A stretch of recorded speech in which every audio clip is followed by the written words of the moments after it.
بچه های هزاری پنشیری که یال یک دیشمیه ترس خورده والا ما یک رقم هستیم، ما پنشیری هستیم. هویت چیست؟ نمیگه تاجک هستم، نمیگه اصلا ما پنشیری هستیم.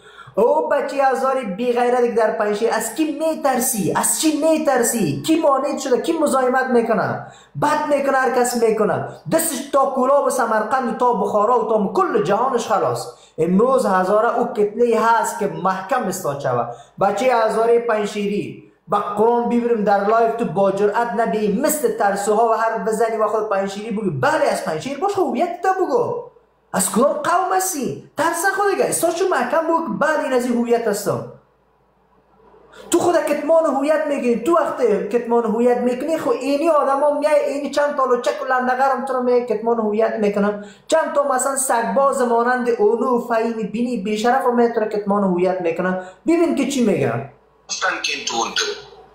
تاریخ بزرگ افغانستان در مورد اولین جرقه های مبارزه خواهانگی در صفحات شمال افغانستان با نام زرین حفیظ آهنگرپور هزاره پنشیری نقش می‌بندد. تاریخ بزرگ. شما تاجیک ها در حق هزاره ها جفای بزرگ کردین. با قرآن به اندازه عبدالرحمن خان جفا نکردین.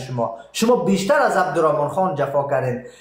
جفایی که هتلر در حق یهود نکرده بود ولی شما در حق هزاره ها کردین. اونو حفیظ آهنگرپور امروز من سلب هویت میکنین، انکار هویت میکنین که اونمو براتون اولین چرخه یا روشنگری یا چراغ روشنفکری در افغانستان روشن کرد بچه هزاره بود. امروز من هویت شنایدن میگیرین. اونمو بچه هزاره که به خاطر شما به قدرت برسین، شما صاحب مکنت شوین، صاحب عزت شوین، صاحب خانه و اقتدار سیاسی شوین، خون داد به خاطر شما ولی شما امروز من انکار هویت میکنین. او بچه هزاری در پنشیر قدرت بفهم، قدرت بشناس، به قول سلیم شون خدا بشناس تو کی هستی. اونمو با عزت هستی، اونمو با شرف، اونمو قهرمان، اونمو زدنی، اونمو کاکا هستی که از برکت خونهای دانه دانه شما امروز دانه دانه تاجک نه بلند میشه. حتی جوگی ها جرأت میکنه، مسافرای سمرقند و ماجرای بدبخت مثلا بخارا میایم میگه ما تاجک هستیم از برکت خون توست. او بچه هزاره مبارزاتی که نه پهلوان احمد جان توارد سنه بود و نه احمد شاه مسعود حفیظ آهنگرپور بود که در اینجا صحبت میکرد. حفیظ آهنگرپور ستمی بود، خراسان خواه بود، او هیچ وقتی به خاطر هویت بودم شهر به خاطر که بیای چند تا بیسوالش نستور محکم میره که خود ستمی بود و خراسان خواه بود ای ولای رقمی بود، خلقی بود، مچم روشن فکری بود. جواب از این گوش بکن، یک کمی که آدم با عقل میباشه از شعور خود استفاده میکنی تو جواب میتم. خدا کنه که یهود بوده باشه اولین بچه که یک گلسوانی خاموشی را در بطن صفحات شمال افغانستان به نام پنشیر در سطح افغانستان مطرح کرد حفیظ آهنگرپور هزاره پنشیری بود. خدا کنه یهود بوده باشه. این هم حرفایی بود. گوش بکنین بچه های هزاره پنشیر، شما قدرتان بفهمین. تاجکی که در خانه تان میه احترامتان نمیکنه از او که تاجک بیشرف در دنیا نیست، نمک نشناس نیست.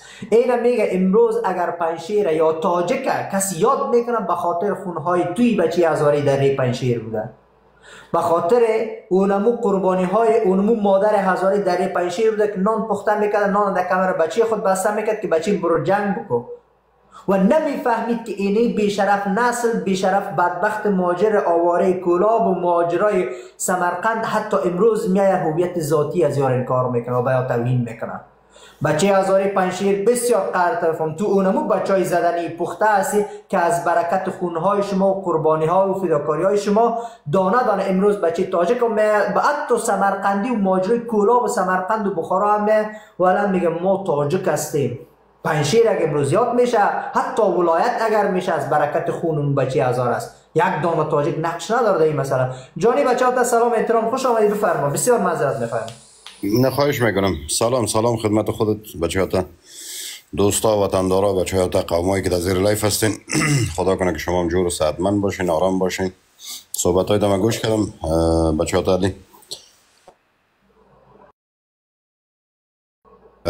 لایف را که فعلا صدایش پخش کردی، این لایف میزبانش خودم هستم، نستوی نادری که از مهمانم است. تقریبا من این مبارزه را 2 سال پیش را انداخته بودم. 2 سال پیش همی دره هزاره را من مبارزش شروع کرده بودم، کامپاینش شروع کرده بودم. ولی یک تعداد از بچهای آتی ما یک کمک ور ساده بودن، اینمی 4 تا لوچک لندغر آمدن سرشانه، یکیشان سلار ماندن طرف ما فایر کردن، یکیشان سلار ماندن طرف یکی دیگه فایر کردن، ما و شما را در کله یکی دیگه ما انداختن و اون مبارزه را من تقریبا 1 ماه ادامه دادم. بعد از 1 ماه دیدم که هیچ بچه آتی در کنارم استاد نشد و ما اون مبارزه را استوب کردم و دیگه دنبال از اون مبارزه نرفتم، دیگه کامپاین نکردم و نیاز به زمان داشت که سلو زمان بگذره. مطمئن بودم که یک روز من موفق میشم، یک روز که صدای خودم بلند میکنم بچه های در کنارم استاد میشن. ما امروز شاهدش هستم که تمام بچه های در کنارم هستن در این قسمت. درست است که اختلافات نظر سیاسی خودم داریم، ما یک نظر دارم، در همین جگه بچه های در زیر لایف اثر کدامشان شاید یک نظر دیگه داشته باشه، ولی در قسمتی که ما بیاییم گپ سر تبار ما می، گپ سر کتمان کردن می، گپ سر ظلم و جرم جنایت می که بالای قومای ما، بالای بچه های ما ظلم شده، با ذریجه کل ما یک مشت محکم میشیم. خدا را هزار بار شکر بچه های امروز ثابت کردن، حتی دیگر اقوام افغانستان، تمام اقوام افغانستان از هر قومی که بودن امروز در لایف ما آمدن، در کنار ما استاد شدن و گفتن که حق میگی، حق استک، تو نه نام ولایت کس را میخوای عوض بکنی و نه بالای خانه کس تجاوز میکنی. دره هزار است در داخل پنجشیر استک و باید این نام چیز شوه، به نام اصلیش برگرده و بازجویی شوه، بازخواست شوه. حتی ویدیوهایی در صفحات اجتماعی نشر شد، علی بچه ها خود دیدی که در دوره که مارشال فهیم بود برای بچه هزاره زنگ زده میشه و میگه که اگر تو تذکره هزارگی گرفته بودی در خانهت مدرایم، از خرد تا بزرگت میکشیم. دیدیم کلش امو آدم من میشناسم، امیالم ارتباط دارم، به نام سمی درعی، میگه یک از بچه های قلم به دست دره هزاره است. متاسفانه این آدم میال مهاجر است ولی در 20 سال جمهوریت آدم بسیار موفق، ژورنالیست، روزنامه‌نگار بود، بسیار آدم توانا بود. بله و ثبوتا و اسنادا بسیار زیاد هستند. تا 2 سال پیش که من این مبارزه را شروع کردم، کامپاین برای دره هزاره، متاسفانه خیلی از بچه های مرا درک نکرده بود، سیاست مرا نمیفهمیدن، نخوانده بودن سیاست مرا. اولین نفری که سیاست مرا، البته در لایف میگم در جزئیات نمیرم، اولین کسی که سیاست مرا خواند فهمید تو اینمی علی سرجنگل است که در لایف کردم یک جویست و دیگه بچه ها هم سلو ایره درک کردن، فهمیدن که گپ در کجاست و ما او گفتم و مبارزه رو کلن از یاد بردم. ما فهمیدم که فعلا شرایطش نیست، تو گدوادی هست که نمی کوچکترین گپ که اگه فعلا بزنی اونمو بچه آتی خودت در سر خودت میخیزانن و سرزنون بچه آتی تو رو دو میزنن. پس نیاز به زمان داره که با مرور زمان ما بتانیم که بچه آتی خود گپ بزنیم، اینا رو قناعت بتیم و اینا رو بفهمانیم که برادر ما دشمن شما نیستیم، ما دشمن شما نیستم. اختلاف نظر سیاسی داریم، اختلاف نظر سیاسی ما هر شخص اختیار شخصی خود داره، او سیاست خودش میفهمه، مفکوره خودش میفهمه، شاید یک چیز را میفهمه که کار میکنه و او از هر کسی که دفاع میکنه، ولی در حساب تبار که می در کنارت از دشمنت نیست، تو بچه آتش هستی، برادرش هستی، به هیچ قومش هستی، تو دشمنی نداره. ایره بالاخره سلو ما خودم شخصا تانستیم، البته فکر میکنیم یک 80% بچه های آتی خودم بفهمانم. خدا را هزار بار شکر است، جای خوشی است. و نستوی نادری گپ حق میزنه. نستوی نادری کسی است که بنیانگذار مکتبخانه آمچا مسعود است، بنیانگذارش است. وقتی یک شخص که مثل موتو، مثل کسای دیگه که یک تیک تاکر معمولی باشن ای گپ نمیزنه، یک ژورنالیست ای گپ میزنه، یک کسی که بنیانگذار مکتبخانه مسعود است ای گپ میزنه. و امروز که اگر میبینین که نستوی نادری میره یک طرف دیگه، از رقم مسائل جریان داره، نستوی نادری حق میگه، ولی در بعض جایا ایره ما و شما باید قبول بکنیم که مبارزه در مقابل این تعداد لوچک و لندغر بسیار کار سخت و دشوار است. اینا لوچک هستن، لندغر هستن، بالای فامیل تهمت میکنن، در سر سرک شاید گیرت کنن میزننت، گروگکی گیرت کنن میزننت، کد چاقو میزننت. باید چشم ترس نداشته باشی، مرد و مردانه اگر میخوای که در این را مبارزه بکنی، تصویرت بزنی و مرد طور پیش بری.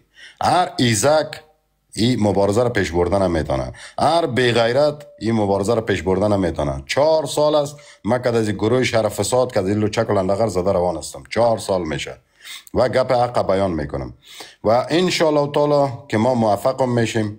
حق ماست. ما بالای خانه کسی گفتم تجاوز نمی کنیم. ما دره کسی را عوض نمی کنیم. دره پنشیر بسیار نام زیباست. از اول تا آخرش دره پنشیر بوده. ما با دره پنشیر هیچ کدام کار نداریم. ما دره هزاره که در داخل دره پنشیر است افتخار کل پنشیر است. حتی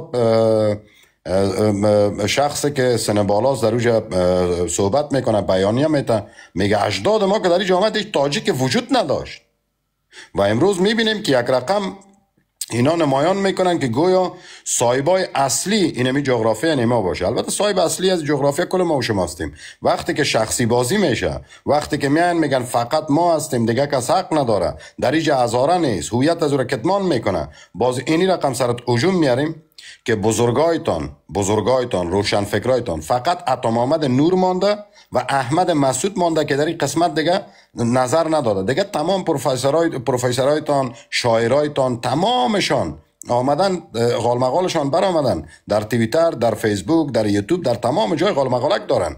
این از خیرات سر بچهای آته بود که دست به دست هم دیگه دادن و از هویت و کسایی که در اونجا کتمان شده بود، جزیره قدرت بود و از اونا دفاع کردن، از دره هزاره دفاع کردن. بازم تکرار میکنم از هزارایی که در پنشیر، اندرابها، بغلان، در هر جایی که هویت اینا کتمان شده، اینا بالایشان ظلم شده، حداقل من نمیتونم نمایندگی بکنم ولی به عنوان یک بچه هزاره من از تمام از اونا معذرت خواهی میکنم که در کنارشان نبودیم. پیشتر علی یک گپ رای درجه گفت که با افتخار، با جرأت صدایتان بکشین و بگوین که شما یک هزار هستین. با کدام جرأت صدای خودم میکشیدن؟ در 20 ساله که گذشت، در 30 ساله که گذشت، در 50 ساله که گذشت، علی بچه ها ما تو در کنارشان بودیم؟ یاد کردیم ازشان؟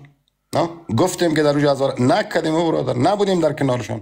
اینمی فعلا شرایط به طور شد که فکر مردم باز شد. اینجا آمدیم تو صدایت بلند میکنیم، ما صدای ما بلند میکنیم، میریم در کنارشان استاد میشیم.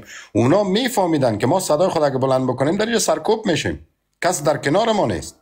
ولی امروز که تو صدای علی بلند میکنی 100% اونا صدای خود بلند میکنن. اینا ما شاهدش بودیم. این دین روز بود من لایف گذاشته بودم، حداقلش آمدن تا تصویر زدن 5-6 نفر از هزارای پنشیر آمدن، 5-6 نفر از هزارای بغلان آمدن، 3-4 نفر از هزارای اندراب آمدن که برادر این ما هزار هستیم، از اینی منطقه هستیم، اینی رقم است، تمام چیز خود معرفی کردن. امروز اونا با جرأت میتونن صحبت بکنن به خاطر که پشت از اونا پر شد. میفهمن که امروز قومشان در کنارشان است، وطندارشان در کنارشان است، پشتونش، هزارهش، ازبکش، حتی تاجیکش، اون تاجیکایی که خوب هستن، اون تاجیکایی که مسائل دوست ندارن، اون تاجیکایی که در این جنایت دست نداشتن، حتی اونا در کنار از اونا استاد میشن. امروز صدای حق بلند میکنن. پس امروز ما با مبارزه خود ادامه میدیم، کوتاه نمیم تا که ما به یک نتیجه نرسیدیم. ادامه داره. علی قند از خودت میشنم. سلامت باشی. من دقیقا جانی حرفام بسیار واضح استرکم میگم، هیچ کم حرفی هم نیست من مخفی بکنم. بحث هویت یک بحث ذاتی و انسانی ماست. ما اگر عبدالرحمن خان میگم عبدالرحمن خان اول کشت، بعد مثلا این مسئله جنوساید رخ داد، ولی اینها میان یک نفر زنده، یک قوم زنده، مثلا تبارای زنده باز و برش خون داده، مثلا و برشون قربانی داده و اون نفرها یک نفر دو نفر نیست، بالاتر از 60 تا 70 هزار انسان در اونجا زندگی میکنن. این رو کلا یا قرد میکنن یا میگیرن. اینا مثلا یا خود نکشن، اگر میکشن یکم پیچیده بود ولی می قرد میکنه زنده. این رقم بیشتر علی باز شد. اوکی شد. برو لایفا رو سعی که از خنده گرده در چه این پیشتر من چند تا لایف رفتم سیل کردم. عبدالرحمن خان تاج در سرش، بابای ملت و بیادر خدمت بزرگ به افغانستان و تا دین روزه که یک دقیقه پیام برسانم به دوستان. اون ملت 300 نفر در لایف هستن. امینا نبودن تا دین روز در قسمت بامیان بازار و افغان بازار چیال انداخته بودن، سالار سرشانید مانده بودن طرف پشتون فایر میکردن. مقصدشان فهمیدی که طوری که پشتون حتی پاکستانی ها را نیاوردن در لای بفتنی عبدالرحمن خان خط دیورند امضا کرد، مادر فروش است، این جنایتکار است، این وطن فروخته، این امضا کرد، این رفته بود دستانش از دیگه جای کشیده بود. برین لایفا را مرور بکنین. برین لایف های تاجیکانه یا لایف های مقامتی که از برین مرور بکنین. عبدالرحمن خان بابای ملت خطاب میکنن، قهرمان خطاب میکنن. تا دین روز چرا خائن بود براخ ما میکشن، امروز قهرمان شده. امروز در خواهی های مبارک یا چتل عبدالرحمن خان آویزان است یا مجبور است آویزان شد، دیگر راه ندارن. ما فقط یک پیام دارم برای بچه های خودم اینجا، فقط 10 ثانیه بعد از اون دوستان اگه بالا آوردی یا خودت صحبت کردی صحبت کن. عزیزای دل، دوست و دشمنتان دیگه بشناسین، بس است. 50 سال است میگذره، 50 سال است که فکرتان مشغول ساخته، 50 سال است که فکرتان یک طرف دیگه میبره.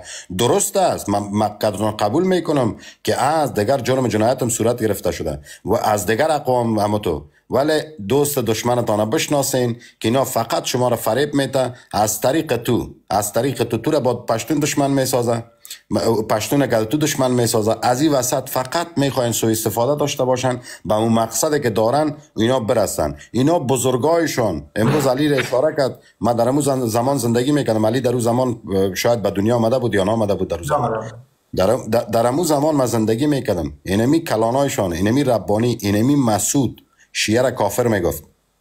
اینمی تکیه خانه ماشما را اینا در امثال میگفت. شرفات در امثال میگفت تکیه خانه هزاره را. تکیه خانه چندوال در امثال میگفتن. خانه میزنه که والا طالبان مسجد شما را بسته که شما شیعه را به رسمیت نمیشناسه. میگم تو چی والا ما به رسمیت میشناسیم؟ میگم کی قهرمان میگم مسعود بیشرف آمده و تکیه خانه هزاره و شیعه را در امثال میگفت. اما قد نمیفهمید، بی سواد بی فرهنگ کثیف بود که نمیفهمید در امثال مربوط هندوها یا سیک های ما میشه که در افغانستان زندگی میکنن که اونمو در امثال و خانه های هندو هم اینمی فهیمی بینی، اینمی جنرال جرات، اینمی بیشرف های نسل مسعود، نسل لچک و لندغر دوزی کردن. ولی تکیه خانه یک مکان مذهبی بر اهل تشیع، عزاداری خودم میکنم، مکان یک است که برای عبادت هم است، کل چی است. عزاداری هم برای کی میکنم؟ برای امام حسین میکنم. امام حسین نواسه پیامبر. علی بچه‌ها تا اینجا یک سوی تفاهم پیش نبه. ما بچه چندول هستم. در تکیه خانه چندول زمانی که عاشورا میشد، اگر قسم بخورم شاید باورتان نشون، بس آیت قرآن نصف تکیه خانه اهل سنت بود. نصف تکیه خانه 2 منزل بود. خود 2 منزل. کسی که در چندول اگر رفته باشید بلد است، یکی پایین بود یکی هم بالا بود. اینمی دور تا دور بالا اهل تصنع بودک. این پایین که بودک یک قسمتش، یک گوشش کلا اهل تصنع ذکر میکردن. در اون زمان ذکر میکردن. ما سینه میزنیم یا زنجیر میزنیم، اینا دور همدیگه جمع میشدن، دور همدیگه الله میکردن، ذکر میکردن. هیچ کدام مسئله در بین اهل تصنع و اهل سنت نیست. اینمی بی پدر مردم به خاطر که در قدرت برسن، به خاطر که بتونن در یک جنگ مذهبی را پرتن. ما بارها گفتیم، میره بازم میگم، در اینمی غرب کابل، در اینمی چندول، زمان شورای نظارشان خوبان که اینا چقدر چور کردن، چقدر چپاول کردن. من از اونمونجا هستم، کلش با چشمای سر میدیدم، با چشمای سر، پکولایشان در سرشان اشپیشی، مویایشان دراز چرک و چتل. امروز طالب وحشی میگن چرک و چتل بودن. میامدن اونمونجا دوکانای هزاره را چور میکردن، اونمونجا تمام بدر چور چپاول خودم میکردن. اینا از وحشیان که وحشی‌تر بودن در زمان. فقط یک جنگ مذهبی، فقط در غرب کابل در همین دور جمهوریتم یک نفاق را منداختن. اون خیلی کساس از نظامیای خودشان است، نظامیای خودشان. میگه زیادترین انتحاری را در قلعه فتح‌الله در غرب کابل در چندول خود ما میکردیم. نظامیایشان از با قرآن برین در یوتیوب سرچ بکنین، نظامیایشان از حکومت. چرا این کارا میکردیم؟ به خاطر که در قدرت بانیم، دلار برسه، آمریکایی‌ها بیادر در فکر ما زیادتر باشن. در غرب کابل در هر جای خودشان میرفتن انتحاری میکردن. چرا این کارا میکردن؟ امتیازی که جنگای مذهبی رو پرتن، حمایت شیعه مذهبای که یعنی کل کشورشون شیعه مذهب از ایران بگیرن، شیعه مذهبای حمایت شیعه مذهبای پاکستان بگیرن. یک جنگ مذهبی که بتونن اینا از وسط یک سوی استفاده داشته باشن. نخورین فریب از اینا را. اینا ما را آستین هستن. اینا در قدرت هم که برسن نه مرا مشناسن، نه تو را مشناسن، نه هیچ کس را نمشناسن. اونمو اجده سنبل است، اونمو چور چپاول است، اونمو زناست، اونمو لواطت است، اونمو دنبور است. با قرآن اگه در فکر تو باشه، در فکر ما باشه، ولی اگه این موضوع دور از کرامت انسانی باشه، اگه آدم حساب بکنه، جانی او در فکر خود نیست، تازه می در فکر تو می باشه، خود نیست در فکر خود. ببین روی این موضوعی که بسیار برای من مهم است، اکثر لایو را میبینم، اکثر برنامه را میبینم، اینمی یک ده بچه هزار خوب بیعقل است. اگر در کنار تاجیک شده خوب بیعقل میشه دیگه. خب در کنار آدم خوب بشینه، با در کنار افغان بشینه، در قلم تحریر یاد میگیرن، ولی در کنار یک بیعقل میشینه لوچکی و دو زدن یاد میگیرن. باز همیشه طعنه میزنه یا بچه تاجیک یه حرف یاد داره، همیشه میگه ولی مراودات هزاره و تاجیک در تاریخ بسیار خوب بوده، ما تاجیک ها همیشه در کنار هزاره بودیم. همین بحث افغان میگم لعنت به افغان، دو بزنیم لای به افغان نه، یک دونه افغانم نیست. خیر میگم امی توی تاجیک بیا در کل تاریخ اثبات بکو که اینمیجه یک مقطع از تاریخ استاد شده در کنار هزاره. از زمان کلکانی که قدرت داشتیم، ما خود در کنار افغان یا زدم ما زدیم. حتی در زمان احمدشاه ابدالی بچه هزاره والی بوده، والی هرات بوده. پاک صفا امو 8 دفعه 9 دفعه 10 دفعه هرچی لشکرکشی که بچه هزاره. جنگ اول دوم جهانی واضح بوده. بس امان الله خان با هزاره بسیار واضح بوده. امو رقم که امان الله خان او فرمان داد، امو رقم هزاره ها باز از امان الله خان و ناموس امان الله خان تو محافظت کرد. امو رقم در جنگ های مختلف هزاره ها در کنار پشتون ها بوده و پشتون ها در کنار هزاره بوده. ولی بس عبدالرحمن خان کاملا جداست. تو میخوایی جنگ منافقت بکنی، مرا در کنار خود استاد بکنه، افغان گفته دو بزن سوت تاشون در مجازی نه. اینا تویی که میگی ما تاجیک ها در کنار هزاره بودیم، یک دانه بچه تاجیک استاد شود به شرفم قسم امیر لحظه بیخی کولابی میگین، سمرقندی میگین، بیخی خدای مسعود جور میکنم.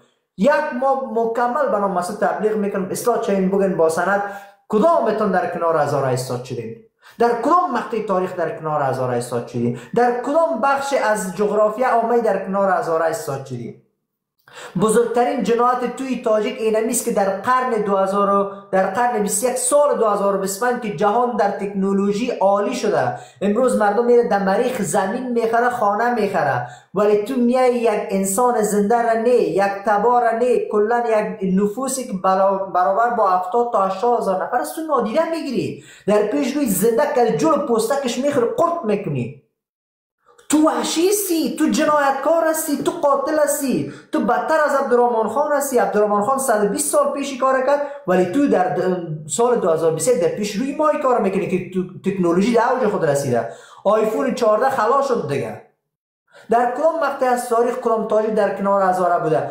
این جنایت اگر عبدالرحمن خان در هزارجات یا هزارستان که بالای هزاره ها لشکرکشی کرده، اینمی بیشرف به نام حبیب الله بچه سقوی چرک که امروز یا کرده شمیره در حال که سوار از یام نیست، اینمی چرک در کنار دیگه ملاها آمد فرمان یا فتوای اینمی شیعه بودن هزاره و کفر هزاره را صادر کرد، لشکر خود او طرف روان کرد و هزاره ها برش گفت که ما اونمو بیعت و اونمو حرفی که با امان الله خان زیم با اونمو بیعت استاد هستیم. مقابلتان جنگید، پوستان دورم خاک زد که از کوتل اونه یک قدم پیش رفتن نتونستیم، ولی آمدیم کفتش از کی گرفتیم؟ اونمو فیض محمد کاتب هزاره یک پیرمرد که کهنسن شده بود، بنده خدا فقط تاریخ نوشته بود، فقط نوشته بود، آوردین در زندان انداختین، لطش کردین، او را زدین. دیگه کدام امتیاز نداشته کلکانی. جنایت تاریخی کلکانی بیشرف که امروز طالب نسل کلکانی طالب است.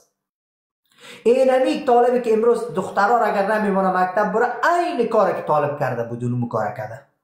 هر تاجیکی که میاد طالب نقد میکنه، اول باید چند تا لعنت بسیار محکم دمو دان و قبر و اصل و نسب اونمو کلکانی بفرسته، باز بیاید طالب نقد بکنه. من این بچه هزاره اگر نقد بکنم حرف اولم است، به خاطر که امروز گپ من با طالب جداسته.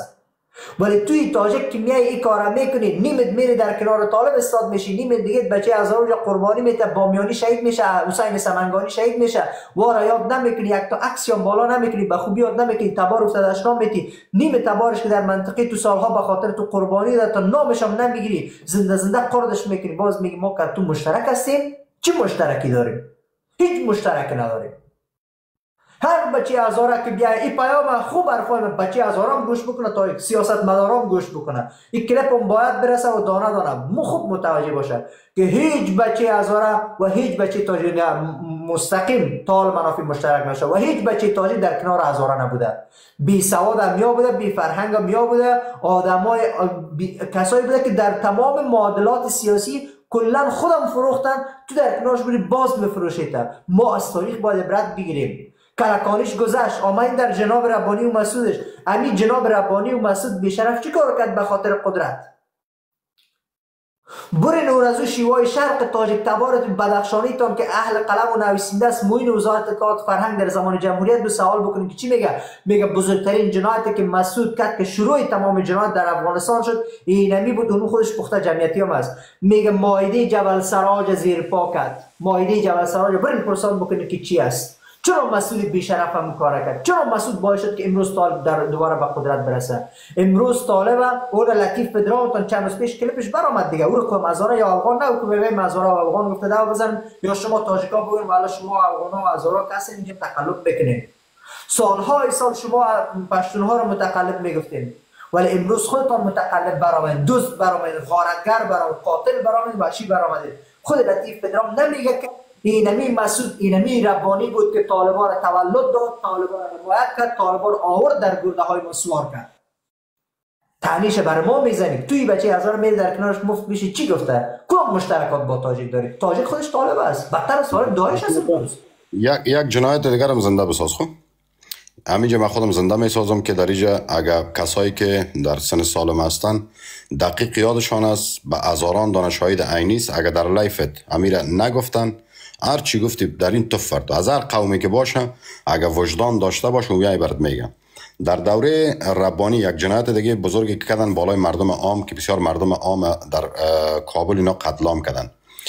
در روز زمان اینا که حزب وحدت مشکل داشتن، که حزب وحدت اینا مشکل داشتن، جنگ داشتن. اینا آمدن یک تکنیک زدن که چی تکنیک بزنن که حزب وحدت سرکوب بکنن و اینا رفتن در امی فروشگاه دی افغانان، در امی طرف وردک، در بیسود، در خیلی جایا اینا کسایی که به سن سالم هستن اگر بالا آوردشان بازی را اونا چشم دید خدا برات میگم، من چشم دید خدا میگم.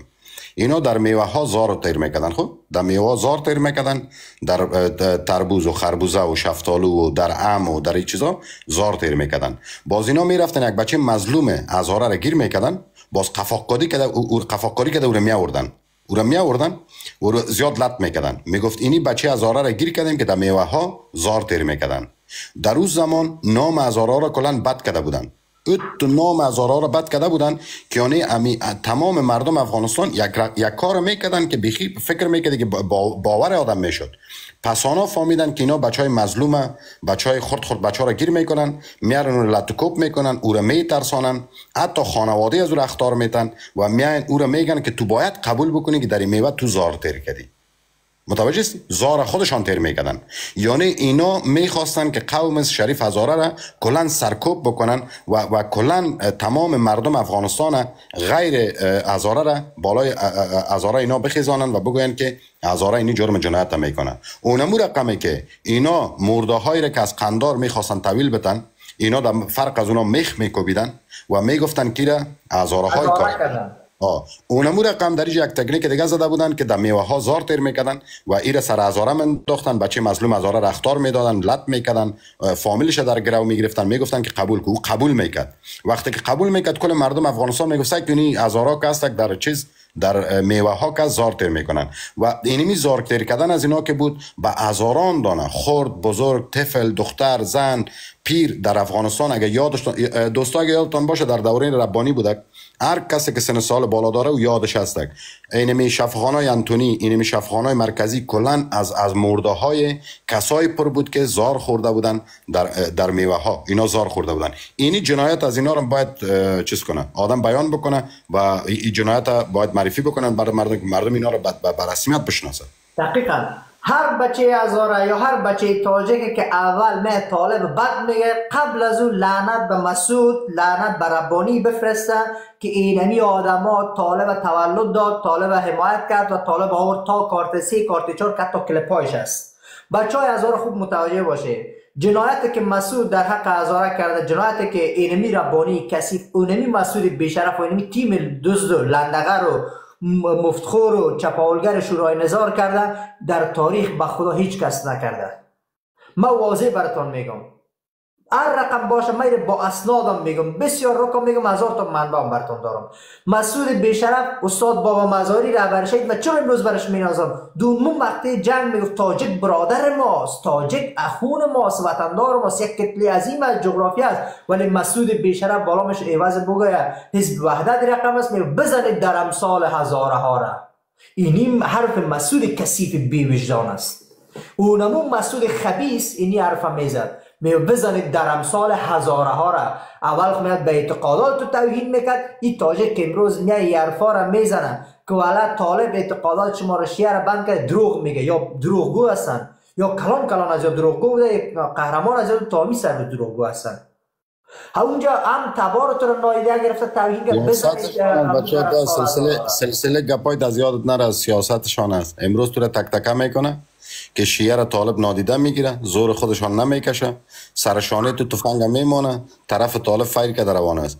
تو را پیش مندازه اونمو رقمه که سالهای کار کردن، سالها تکنیک زدن، سالها دیگر اقوام افغانستان در دم تیغ طالب و دشمن و دیگه دادن، خودشان قهرمانی را گرفتن، خودشان در غندی بالا شیشتن، چور کردن، چپاول کردن، غصب کردن و عیش نوش خود کردن. امروز هم دقیقاً اونمو تکنیک میزنن، تو را احساساتی میسازن که بچه هزاره طالب که است شیعه را قبول نداره، شیعه را سرکوب میکنه، شیعه را ایر کرده او کرده. اگه اینا راست میگن عبدالرحمن خان خو بدر قتلام کرده بود به گفته تاریخ، امروز چرا قهرمان شده بر از اینا؟ امروز چرا قهرمان؟